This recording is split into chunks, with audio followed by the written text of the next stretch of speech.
So things just got a little bit more awkward between Ryan Garcia and his promoter Oscar De La Hoya. The whole Golden Boy situation has been a little bit iffy. Ryan's team, he's obviously made changes to his head trainer, choosing Derek James to essentially work with him and join that stable with Anthony Joshua, the Charlo brothers, and obviously Earl Spence Jr., who's coming, approaching the biggest fight of his life against Terrence Bud Crawford on July 29th, this Saturday.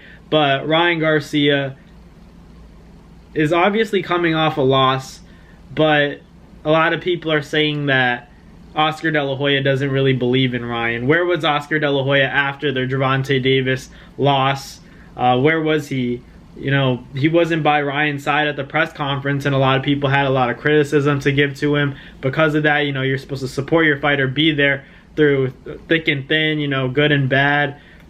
Like that's how it's supposed to be. You don't want a promoter who doesn't have your back, who's not there for you at your highs and who's not there for you at your lows. And Oscar De La Hoya said that Ryan needs a tune-up before he fights the best at 140. You can't just go up a weight class and then fight, the champion or the mandatories or the number one or number two contenders. You can't just do that. You have to get your feet wet in the division, and that's what Oscar De La Hoya is saying, and I agree with him, to be honest.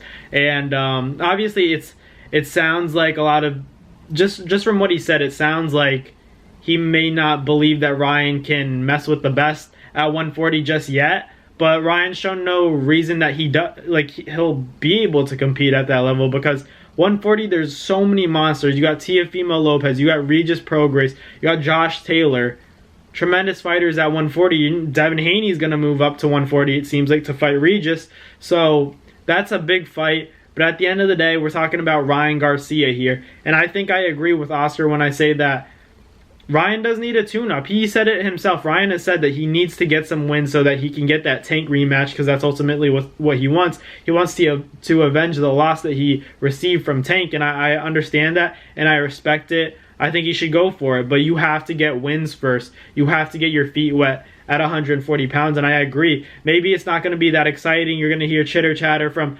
boxing haters and, haters within the boxing community saying, you knocked out a nobody, but it's good to get your feet wet at the weight class before jumping in with a big dog, and see if you could hang with just the mediocre. I don't want to say mediocre, that's the wrong word to use, but you can't jump in there with a Teofimo Lopez or a Regis right away, or a Josh Taylor, in my opinion. I think he has to wait it out a little bit, maybe get ready for maybe a Jose Ramirez, maybe a Rolly Romero. That might be a little bit of a step up, but I think those are good fights as opposed to fighting the mandatories, the top contenders for junior welterweight fighters at 140, because it's so competitive at 140. You got Teofimo, who just came out of retirement, says he wants to fight Devin, and Devin can't just go up and fight Regis. He has to see Teofimo instead of Regis. It's so complicated at 140, and I think that Rolly Romero fight, obviously Rolly had plans, but they're like some sort of health concerns that he's asking to be excused from his mandatory fight, maybe to pursue a Ryan Garcia fight. We don't know, but it's just interesting to think about Ryan Garcia and what he's going to do first at 140. Oscar said that he's going to be fighting in November, and I think that's great. It's great to hear that Ryan's going to be back in the ring, but at the same time, I kind of agree with Oscar. I hate to say it, but I'd like to see Ryan Garcia get his feet wet at 140 yet.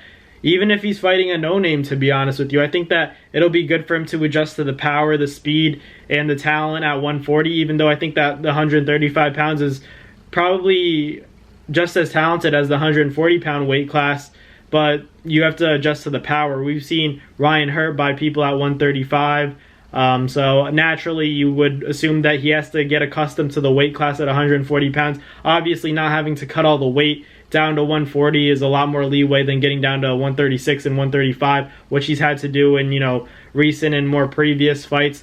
But I think it's a good move to 140. I just think that he has to get his feet wet before fighting any of the big dogs. That's why I kind of agree with Oscar De La Hoya in some aspects of, he has to get a tune-up, he has to get his feet wet and get accustomed to the weight class before he goes after the big dogs at 140. I don't think he's ready just yet, but he will be soon. Get some fights and get some wins with Derek James, and then, go from there, build up, and get those big fights in the future. Prepare, improve, and, conquer. So I think that Ryan Garcia, he's going to do great at 140. I don't know if he hangs with the best, but he has all of the support from his stable and, obviously his head coach, Derek James.